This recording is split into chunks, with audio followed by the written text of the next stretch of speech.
guys, before we get into the reviews, I just wanted to mention some stuff here about Mr. Rob Reiner, about how this can affect people, and affect me in particular, because that's what this channel's all about. It's about me, okay? How it affects me, all right? Yeah, okay. I'm still processing it, but I'll just say, there's no right or wrong way to grieve, to mourn. We're all in this together, But here's how I look at it, all right? There's a lot of gatekeepers out there. Oh, a celebrity died? Oh, why do you care? You didn't know him. People die every day, and nobody says anything. Okay, well, let me tell you what the difference is, in case you don't know. For people like me, people like Jeremy, I don't have a lot of friends. I don't got a lot of friends out there. I got my immediate family, which is great. And I've got my immediate loved ones, okay? But well, other than that, I don't really have a lot of extended friends, okay?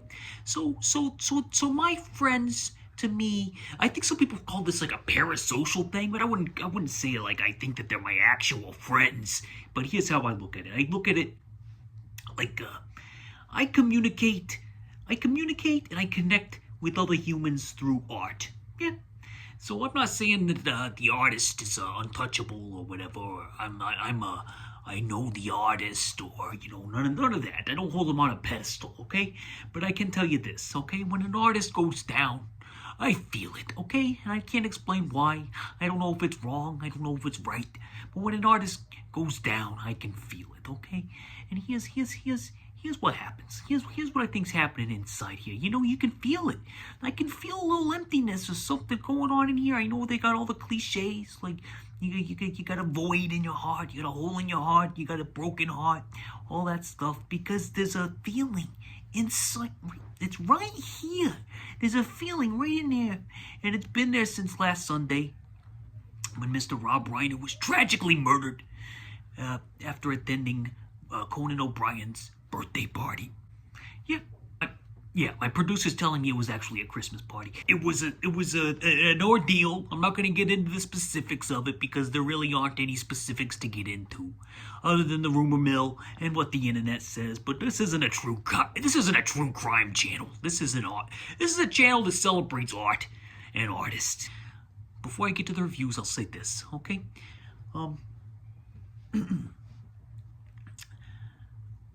It's okay to feel sad when an artist or a celebrity that has touched you and you spent time with you, in a sense that you spent time with their art, when that art is no longer going to come back, okay? And you know that the person behind the art was a good person, based off of what everybody says, they were mostly a good person. Then it's okay to feel like you've got a sense of loss, okay? It's okay. Like you lost something that you connected with, and you lost something that was important to you, and that you've spent time. Like, I'm going to tell you, this run of movies from 84 to 92, you know how many times I've rewatched these films? Probably in the 100. Probably in the 100 times. I mean, these are classics that I grew up with. And Rob Reiner he made all of them. And it's just a shame that he's not going to be able to make any more. I mean, he hadn't really made any more since that run. But let's not get into that. But that run itself, in my opinion, is the most impressive run, I think, of any director. Even Spielberg and Scorsese. There's one guy that's unexpected that kind of chases the tail a little bit, but it's still not exactly what Rob Reiner did, and I'm going to explain why after the intro, the special intro that I put together for this very special episode of Jeremy Speaking. And I just want to say again, this is a tough one. It's a tough one. I love these movies. I like the joy. I remember the joy and the comfort. These were like cozy comfort films, and they still are. These were like cozy comfort films, like the John Hughes. It's like just something you could put on. Even Misery. It's just something that you could put on, and you can just feel connected to a warm blanket and a warm, cozy person. And it's just I don't know. I don't know. I don't even know if I'm putting it into words right. Anyway, my special intro's coming up. I drew every bit of this this thing. I hand drawn, hand colored, and designed by me. You'll be able to see, but every inch of this was drawn by me. Every inch of this first frame. The rest I used my animator, and I'm not gonna tell you what it is because people throw fits about this stuff nowadays, and I don't want any gatekeepers coming after me for my art. I did want to say one more thing here before we get to my beautiful intro that I put together. I want to say one thing. The orange guy who said that this man was deranged, this deranged Rob Reiner, he said, no, he. I can't even put into words how much bullshit that is. Like, I know. I can sense the aura of the interviews through the screen. I got a sixth sense about this stuff. Like, I can tell you that Rob Reiner was a good man. There was nothing deranged about Rob Reiner. Okay? The only deranged thing that I see comes from the person who would say that about a good man. Yeah, that's deranged. That's deranged. Whew, heavy stuff. All right, from the bottom of my broken heart. Rest in peace, Rob Reiner, and your wife. And I wanted to say another thing. His son Nick, I had some empathy for this type of situation. He was clearly not well, and it's obvious anybody that would do this is not well. And then if he ends up being the guy who did it, which obviously it looks to be that's the case. Oh, I'll just say, clearly Rob was showing him love all the way up till the end. He didn't know how to handle it. Who would? This is just not a situation anybody should ever be in, but mental illness is a hell of a thing. It's a hell of a thing. And well, Nick, he's gotta look himself in the mirror for the rest of his life. Doesn't justify it, doesn't excuse it, but it explains it. And clearly he had some major problems. And Rob loved him till the end. He loved him till the end, and his wife too. How could they not? They don't see, everybody at that party probably saw a big hulking 7-foot scary monster. Rob, he saw a big hulking 7-foot baby that he loved from birth until he died. Till Rob himself died. And it's just what being a parent is, You just got that unconditional love in there, and it ain't ever gonna go away. And I'm sure Nick, once he comes to his senses, he's probably gonna feel bad about it. I don't know him. What am I talking about? I don't know who he is, but I'm just saying, he just looking at it from a human perspective. I don't know. It's just so hard to comprehend and wrap your brain around. Yeah. I don't know. I'm sure Rob wouldn't want anybody wishing harm on his son, but either way, it's a terrible thing, and we will miss you, Rob. I'll miss you. I can tell you that much. Maybe there's some people out there that won't, because they're the type of people who would celebrate the death of a lovable teddy bear and a Muppet. But not me. I love the joy. The joy and the coziness, primarily, that you brought to my childhood. A Few Good Men. I've seen that movie a billion times. I love it. Anyway, I'm rambling. I'm just getting it out there, for myself. In a year, I'm gonna look back at this, and I'm gonna look back and see how I was dealing with it, But let's get on to the reviews, okay? And my intro that I made with my hand, the first frame. Everything else was done by something else. My animator. Let's just say that. My generative animator. Anyway, okay. Well, I'm going to stop babbling. All right. Miss you, Rob. Miss you every day.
where did I first encounter Mr. Robbie Reiner? Well, let me think. Let's see.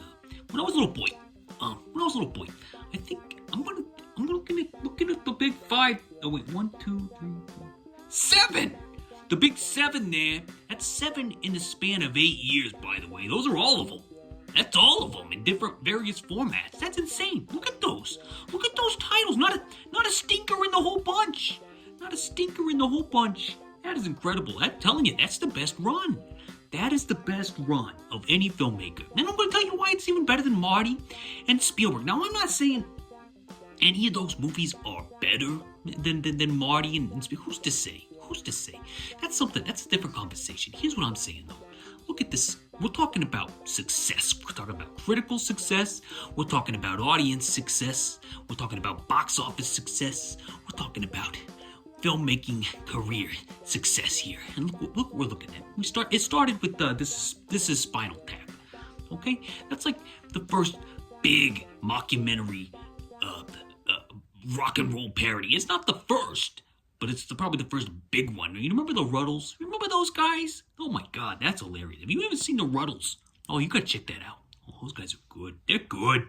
Piggy in the middle. None of that has anything to do with Rob Reiner, but I'm just saying.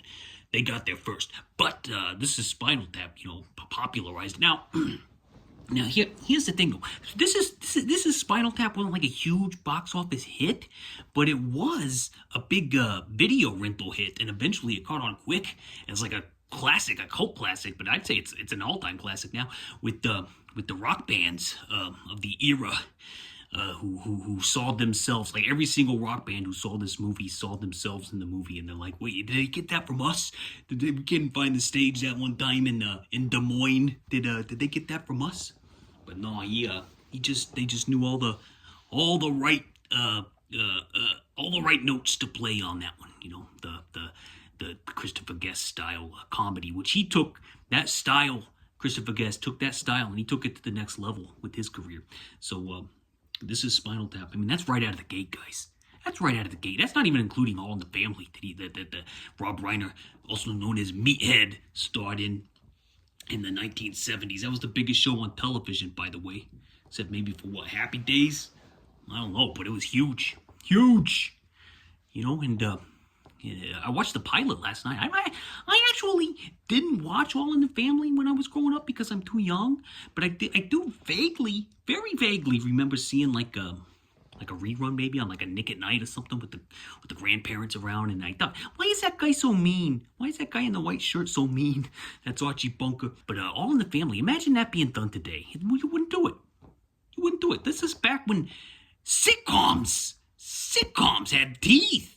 I mean, you watch this pilot, there's lines in there that they absolutely would not have the guts to put on television today for fear of offending someone. And I tell you what, this All in the Family, it made you think. It made you use the noggin. Like, if you saw yourself in Archie Bunker, you should probably take a look in the mirror and think, hey, what the heck's going on here? And Meathead, that's Rob Reiner's character. Is he lazy? I don't think so, but maybe he is. But guess what? He's got the progressive views with his wife there. And anyway, that's how he started off as an actor. But I'm getting off track. But that's all of them right there. That's all of them. Whew, I'm out of breath. When I was a little boy, I'm going to say the first one out of all those that I was aware of is When Harry Met Sally. And the reason for that is I remember when it was a top title. I remember specifically going into a video store when I was a little boy called Videoland. That's where we went to get our videos, called Videoland. It was a local video shop. There's a couple locations. And my mom was talking about how much she wanted to see this movie. And I remember seeing the cover there. The cover. That one right under my hand there. With Billy Crystal and Meg Ryan, huge, like monsters, with little New York below them. I thought maybe, what are they? Is this a monster movie? Are they going to destroy New York? Is that like Godzilla? No, I didn't think that. But that was a popular poster. No, it's a little side note. That was a popular poster trope at the time. I remember Crocodile Dundee 2 had a similar thing going on. And I liked that one too. And I remember seeing that one at the Videoland as well. Excuse me. Um, and well, that was the first one I remember. I don't remember watching it because it was like for adults, so I didn't really watch it. But I remember that was the one that my mom was into initially, Janice. And then I would say the next one that I saw there on the list that I was aware of, when I became fully conscious, probably around the age of 10 or 11, was A Few Good Men. Yeah, and that's an all-time favorite to this day. I love that movie. And imagine a 10-year-old watching that movie in 2025 and actually being into it. These kids these days, not to get all yelling at a cloud sounding, as they like to say on the internet, but the kids these days don't have the attention span to watch a great movie like A Few Good Men. And that movie's like 2.5 hours long, and it's all talking. And can you imagine that? In this day and age, and being riveted? And I was a little 10-year-old boy, and I was riveted. Me and my twin brother Jason, riveted to A Few Good Men. Then let's see. I would say Princess Bride was probably next, and that was one that we kind of drug me and my twin brother Jason. We kind of drug our feet on that one because we had a big brother guy, named let's call him Jim. Let's call him Jim. We had a big brother named Jim. Nah, let's call him Pete. Yeah, let's call him Pete. That's a better name. We had a big brother named Pete who would and he wasn't a real brother. He's just like a big brother type, because we grew up in a single-parent household, which was fine because, that may be who I am today. And to quote John Candy in Planes, Trains, and Automobiles, I like me. I like me. But anyway, getting back on track here. We were dragging our feet on The Princess Bride. This fella, what did I call him? Jack? Pete? This fella Pete, this big brother figure, he says, you guys should watch A Princess Bride. It's got Andre the Giant in it, because we were big wrestling fans at the time, and we still drug our feet because, Princess Bride? That's for sissies. That's for girls. It's got about princesses. But then, we watched it, and lo and behold, it was hilarious. That movie, Princess Bride, hilarious. I didn't rewatch it. I only rewatched 2 of those. I'll tell you which ones they are, but The Princess Bride was probably the next one. And then, I'd say Misery was probably next. Caught that one pretty soon after, because big Stephen King fan over here, if you haven't guessed. And guess what? Look at that. There's two out of the 7 classic movies that Mr. Rob Reiner gave us were adapted from novella or book by Mr. Stephen King. And he wanted to do Shawshank too. Oh my God!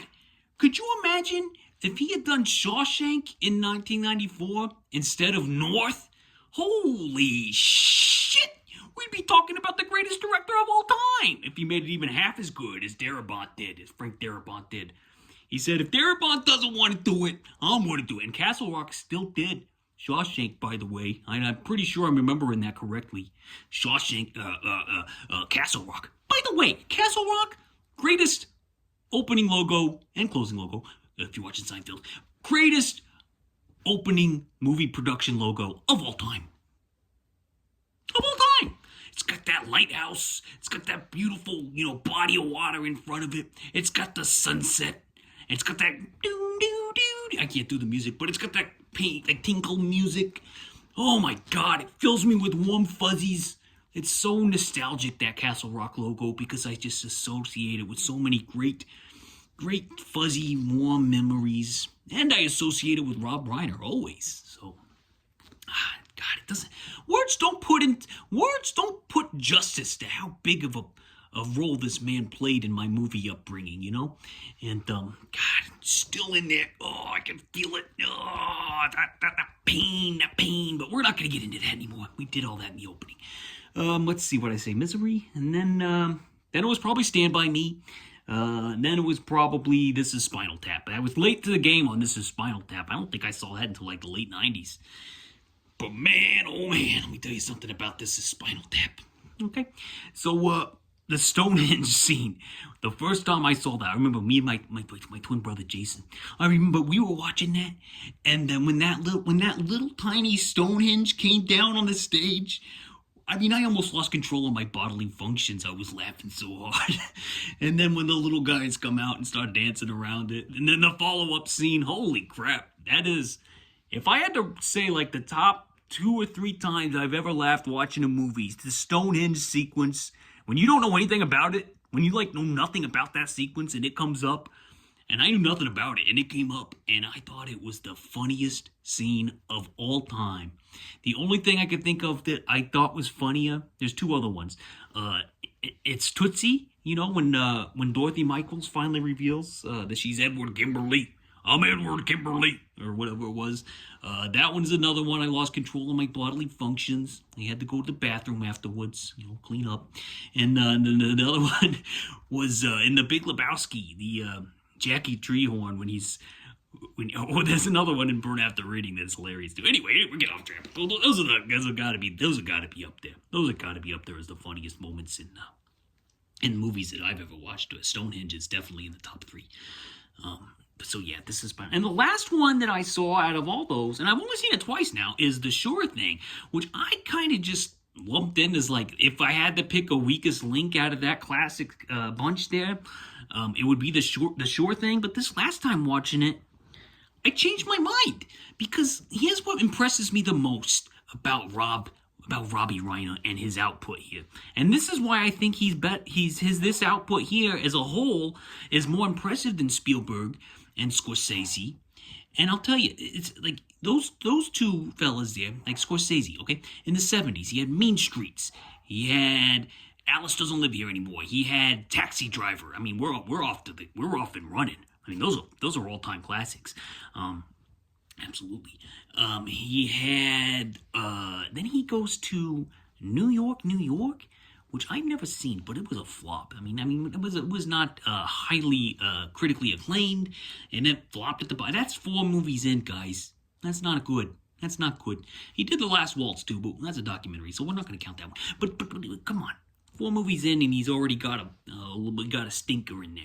Okay, and then obviously he bounces back with The Raging Bull and The King of Comedy, and those are all times classic. But that New York, I mean, it takes it down a peg. And I'm sorry, he did mix up genres, so I do give him points for going to Alice Doesn't Live Here anymore in the middle of all that, because that movie's fantastic. If you've never seen it, it's got Harvey Keitel. He's got this great sequence in that one where we're not talking about Marty. We're talking about Rob Reiner. So we're gonna get that.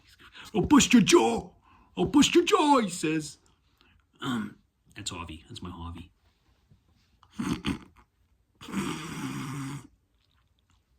Excuse me, it's the morning. I get a little snotty in the morning. You know, clearing out all those sinuses from the night before. Where was I? Oh, yeah, then you had Spielberg. And he did... Okay, so he did Sugarland Express, which I haven't seen in forever, but I hear it's pretty good. Oh, he had Duel before that, which is a very entertaining television film. But again, there's questions around those ones. There's big questions around those ones. Like, were they box office hits? Or was Sugarland... Duel's a TV movie. Was Sugarland a box office sensation or hit? Or did it find a huge audience later? No, I don't think so. It's just a decent film. And then he goes into Jaws, obviously, which is, the greatest movie of all time. So he's got that. I'm going to give him that one. That's better than just about anything on the planet. Okay. And then he goes to what was it? Close Encounters, which is very good.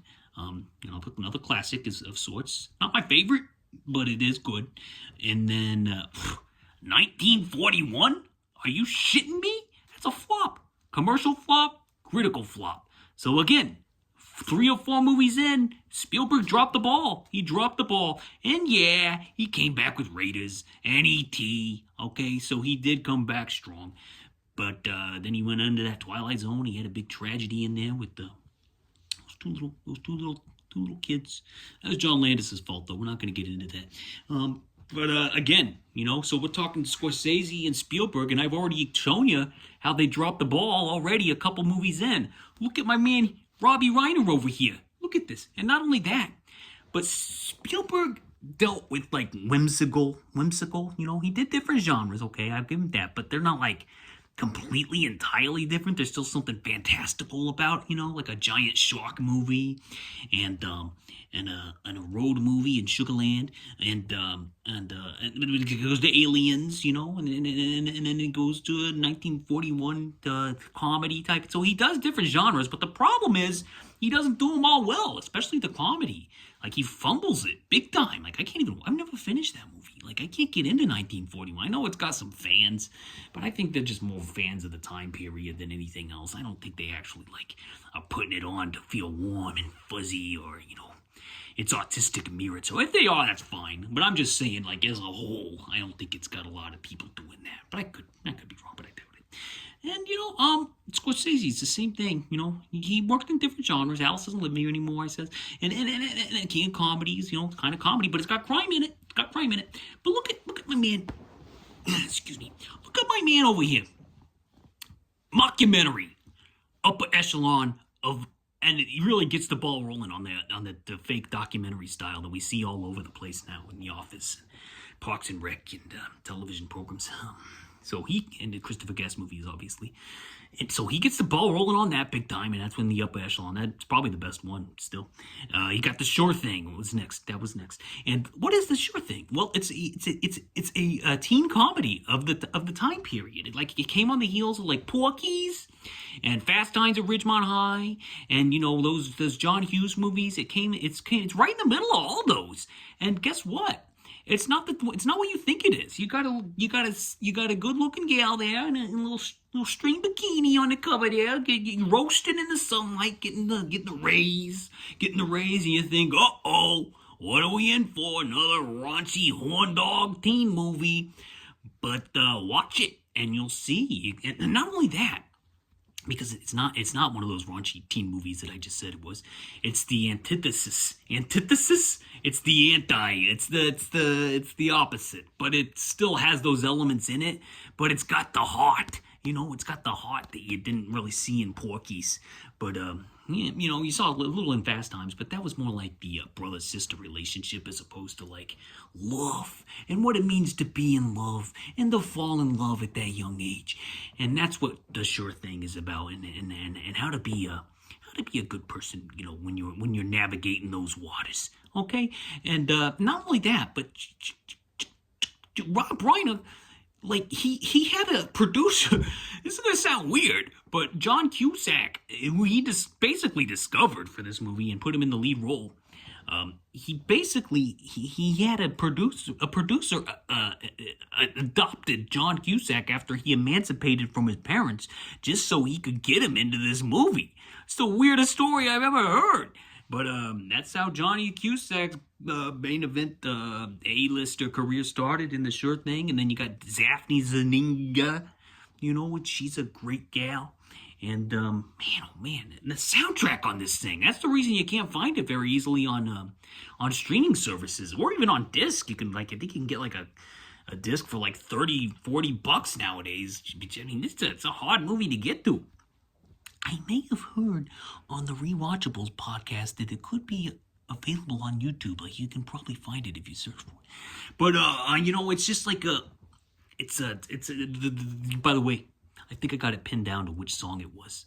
I think it's Lights Out by Peter Wolf that they can't get the rights to for modern streamers, because I can't find that song on anything, and I've been looking for 10 years now. I can't find it on Spotify. I can't find it on Apple Music. I can't find it on Amazon Music. Where the hell is Lights Out? I hear it on the classic radio stations. You know the song I'm talking about, right? Right down. You know that one? It's a good song, by the way.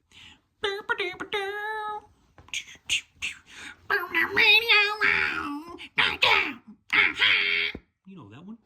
I'm sorry, was that appropriate? Can you hear me okay? All right, let's get back to, where was I? So I think that's the hold up on that. If you can't find it, I do recommend it, though. I do recommend The Sure Thing, which I gave 3 thumbs up in a heart, by the way. And it's not the weak link. It's not a weak link at all. It's actually the perfect follow up to This Is Spinal Tap, to show that he could do a real story, a classic Hollywood type story, And then what was next? What was it?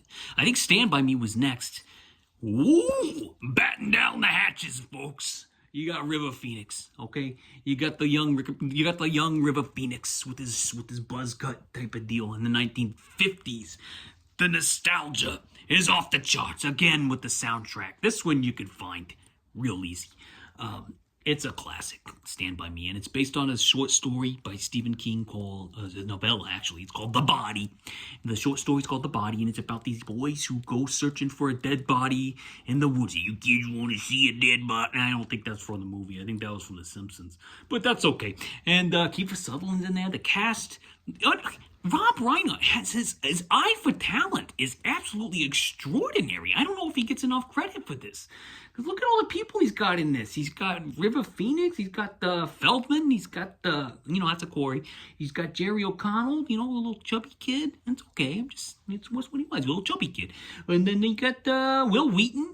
Who's found some success later on with what was that show? That big popular one with the banging. The banging and the guy who knocks on the door and he's like, Penny, that one. And then he's got but yeah, that's a classic. Stand By Me. That's probably one of the ones that is up there for a lot of people. And it's short and quick, and my God, it's just like a perfect summer movie. Goes down smooth. Stand By Me. And then The Princess Bride. Where do I start? This is probably we're talking like 5 thumbs here. We're talking 5 thumbs up. God, it's so good. My world. That guy, you got him. You got the little guy in the wow, control, wow. That guy, and you got the guy in the basement where he's like, and this is the pit of despair. And he's like, and then he's like, we just start sounding normal. There's so many weird little character quirks in that movie that is just off the charts hilarious. Andre the Giant's in there. You got Carrie Elway, or Carrie Ells, I don't know how to say his name. You got Princess Buttercup. You got Christopher Guest is back as the guy with like 6 fingers. You got Mandy Patinkin doing My Name is Amelia Estevez. You killed my father, prepared to die. You got that guy. You got it all, and you got Freddie Savage in there. Some people think my twin brother Jason looks like Fred Savage from that era. There you go. Hey, Mom, I remember when I was a little boy. I walked in the front of a convenience store, and a little girl walks past, or a lady walked past. She says, "That little boy looks like that little boy from the Wonder Years." Yeah, some people say I look like him too because we're twins. So maybe I look like Fred Savage too. I don't know. I never saw it, but Fred Savage is in there. What's that guy? The guy with the eyeball, Columbo. He's in there, man. You get any better than The Princess Bride? That is a true 5-thumb classic. Off the heels of 3 other great movies. And they're all different genres. Have you thought about this? Have you ever sat down and actually thought about this? I'm telling you. Okay, right around this time is when Spielberg and Scorsese drop the ball, okay? They drop the ball, or they fumble it. Bye-bye, classic streak. So you had a good run. Maybe you'll make a comeback with the next one, but you gotta slump. But not Robbie. You know what he does? When Harry Met Sally, the quintessential romantic comedy of all time, another 5-thumb class. I'm gonna watch this one this year. I'm gonna watch it. Sometimes I watch it around New Year's because there's a big New Year's sequence, and I highly if you've never seen it or you haven't seen it in a long time, I recommend to everyone out there in Jeremy Land, and I see you all down there. Going at it in the comments and everything. I see it happening. I see the views and all the people that are just loving this thing. They're just loving it. And I recommend to every single one of you that you watch When Harry Met Sally somewhere around New Year's, either New Year's Eve or the day before or even the day after, because that is just going to hit you right here. It's going to get you. It's going to get you ready too. It's going to get you ready for the new year. Man, I can't wait. I can't wait to watch that one. I'm going to watch that one, I think, with Emily, and we're just going to have a ball. We're going to watch that ball drop. We're going to watch that ball drop in the middle of it, in the New Year's scene, Oh, so good. When Harry Met Sally, the romantic comedy of all time. And that's all thanks to Robbie Reiner. By the way, he uses different writers for all these, and they're great writers. My God, have you thought about this? Princess Bride. William Gold. You hearing this guy? William Goldman? You ever hear him? Jesus Christ. Stand By Me. Stephen King. I don't think he wrote the screenplay. Who did write the screenplay for that one? Hold on.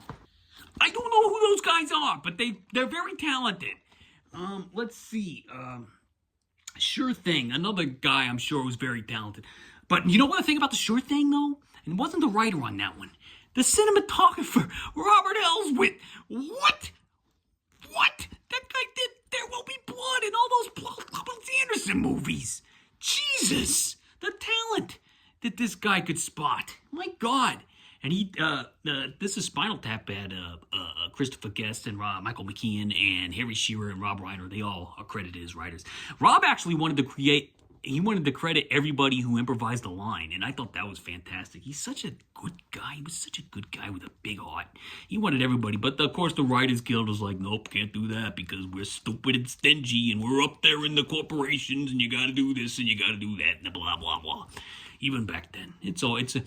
Everybody knows the dice are loaded, yeah? Everybody knows the poor stay poor, the rich get rich. That's how it goes. And everybody knows.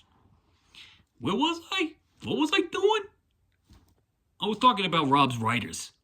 Nora Ephron for When Harry Met Sally. Jeez, guys,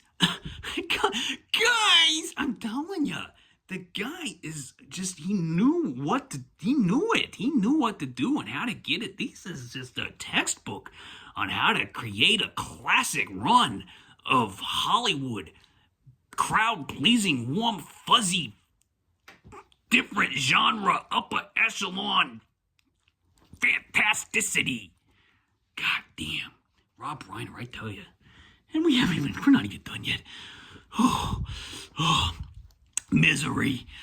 God, have you seen this one? Kathy Bates. I've been saying this since I saw it. Okay, Kathy Bates as Annie Wilkes is one of my top 2 favorite performances of all time. There's 3 of them, okay? I think I got 3 top favorites of all time. And 2 of them are Stephen King characters. Okay, so Kathy Bates is one of them as Annie Wilkes. He didn't get out of the cock-a-doodle-car! You know, Carrie, Sissy Spacek as Carrie is another in my top 3, and Anthony. That's another Stephen King, by the way, and Anthony Perkins in Psycho is the other one. Okay, those are my top 3. Just thought I'd get that out there. But God, Misery. Oh man, I was listening to Rob on WTF with Mark Maron. And just because I couldn't get over this, I can't get over this. Like, we lost him. I just want to remember happier times. And he's so good on this episode, Rob Reiner, so funny. And Mark asks him how he got along with Jimmy Caan. And he's like, oh, I got along great with Jimmy. And he's like, he was really easy to direct. Here's what I did, he says. He'd come in every day. He said, I'll just say what he said. I'd come in every day and I'd say, all right, Jimmy, in this scene, you're in bed. It was so funny. God, he's had such a great sense of humor. So yeah, Misery, classic. That scene with the board, you know, where she puts it in between his feet and then she smashes his foot with a hammer. That is a stage of viciousness. It's not even in the book. This was, I think, out of the William Goldman or Rob Reiner's dome. And holy crap, is that brutal. That is some brutal stuff. But Misery is a great horror film. One of my all-time favorites, Misery. God, it's unbelievable. 5 thumbs. But it's unbelievable the amount of quality here. And then, to top it all off, you got him discovering, basically, Aaron Sorkin, you know, for better or worse, because some people don't like that style. But back when A Few Good Men came out, let me tell you something. This was off the charts. Like, it was so good. And it's got the classic, look, I mean, I haven't even gotten into the classic lines that are, I mean, people have been talking about this stuff, but geez, you want the truth? You can't handle the truth, he says. Remember that one? God, it's so, this is another 5-thumber. All 5 of them just in a heart. That's all of them. Guys, there's There's not a single bad movie in that bunch. And not only that, but they're all different genres, as if they were made by a genre master, not an auteur, which is even more impressive to me, because Spielberg and Scorsese, you can tell the style, right? You can tell the style. If there's any one auteur element to any of these, what do you think it is? I'll tell you what it is. It's warm and fuzzy. That's what Rob brought to the table. Warm, fuzzy, but he could just master any genre and make an upper echelon movie in any of those genres, okay? And then afterwards, it's not like he just like stopped making good movies. He made some good ones afterwards.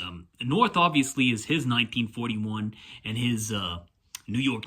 That's when when the ball dropped, when the hammer came down, it came down hard. People were not. And you know what? Another thing, these movies were all so different that it took a little while for people to realize the same guy made all these too.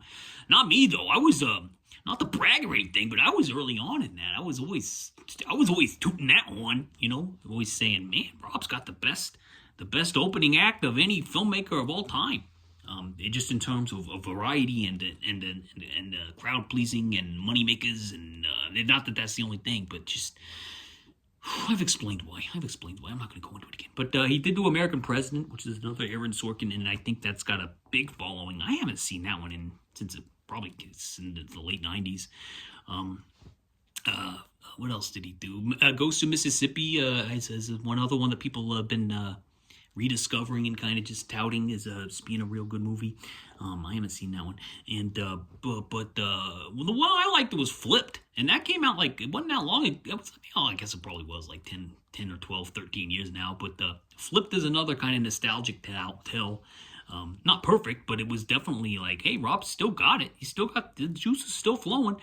But here's the new one, and unfortunately the last one. Although I do think there's a Spinal Tap concert film in the can. But the new one that I just watched this week, this is Spinal Tap 2. The End Continues, I think it's called. I kept seeing the trailer for this at the beginning of all those movies I was going to this summer. And I was like, I might see that one too. I was like, I like Spinal Tap. I love Spinal Tap. And I was like, okay, I might check that one out.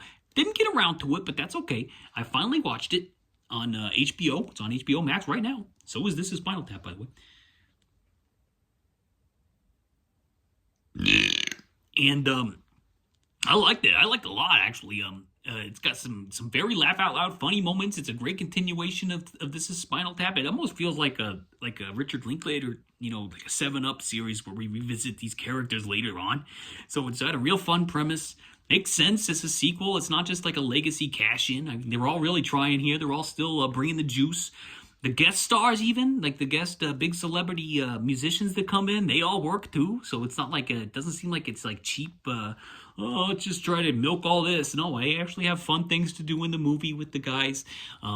There's no new real songs, which is kind of disappointing. But it's more like just like I said, it's more like, do old people make great songs? I don't know. Do they? I'm sure they do. But do they make like songs as good as Heavy Duty? And what are the other ones? I don't know. Rock and Roll Nightmares? I don't remember what they are. But the classics. Big Bottoms and what is the Money song from the 60s. Give me that money. Remember that one? What was I talking about? Oh yeah, the drummer. They got a new drummer. It's a lady, and she's hilarious. Like watch her in the background. Like whenever they're like interacting with some like big music star, just watch her face. She's always cracking me up back there, just like being like in awe of everything that's going on around her. I thought she was fantastic. But yeah, This Is Spinal Tap 2 is worth checking out. I think a lot of people, once they get over the fact that it's not like the classic that the first one is, are going to realize that it is actually a very, very funny comedy. And definitely kind of surprising too, because I feel like, everybody kind of assumed that everybody lost the juice, but no, the juice is still there, and they're still going strong. It's a really good, solid movie. This Is Spinal Tap 2. I gave it 4 thumbs up, by the way. 4 thumbs up and a heart. Let's see. Is that all? I watched The Sure Thing. I mentioned that one already. 3 thumbs up. I watched This Is Spinal Tap. I rewatched that one. 5 thumbs and a heart. Oh yeah, sure thing gets hard. What else? What else? What else? That was 3 of them. And I don't know. It's just when you see it all like spelled out like that, this is a celebration. This was a celebration of a man who brought us lots of joy, lots of entertainment, lots of cozy classics. And in the beginning, I mentioned, okay, so maybe there's one guy that was on the tail that could maybe, you could say, maybe comes close to this output. Maybe not in variety of genres, but in terms of like quality of movies. And have you figured it out yet? Did you figure it out? Do you remember when I said there was one guy who was chasing Rob's tail? I'll tell you who it is. You might not think of it, and you might even groan, but it is... Drumroll, please. Timmy Burton. Timmy Burton. You got Ed Wood up there. Timmy Burton is pretty close. Like, again, is he as good as Spielberg? Is he as good as Scorsese? I don't know. Who decides that stuff? But in the general population, they got those reps. They got those reputations. But let me tell you, remember Tim Burton? Between 1985 and 1994, we're looking at a batch of classics. Let me show you what they are real quick. Pee-wee's Big Adventure. This is just off the dome here. No edits. Watch, no edits. Pee-wee's, and it's not written down either.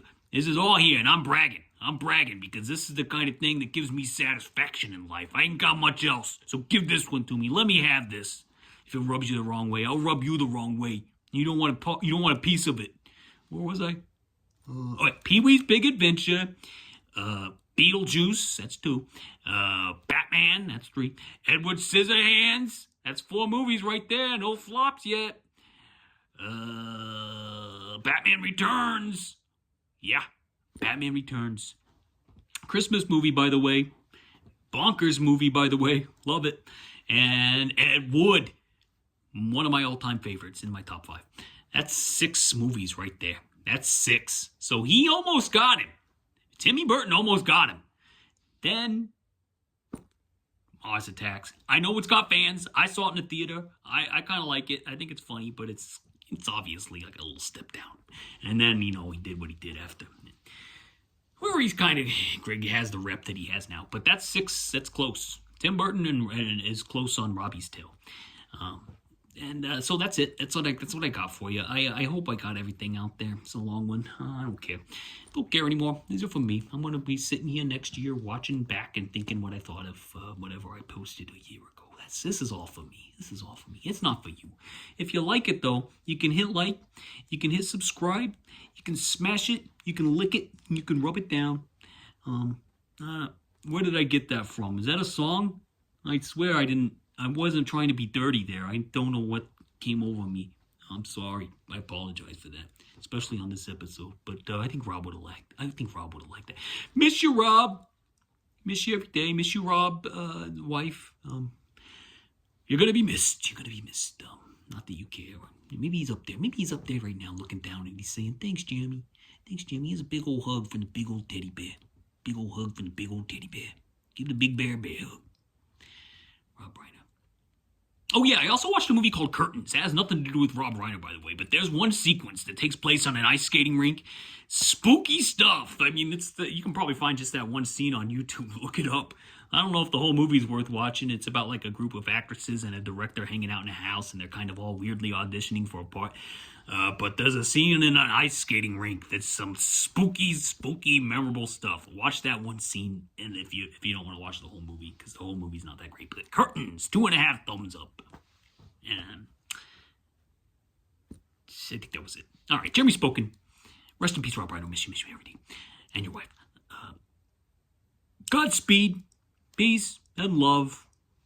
Enjoy the holiday. Have a merry holly Christmas. Until next year. I probably got one more before the year's up. Doodles.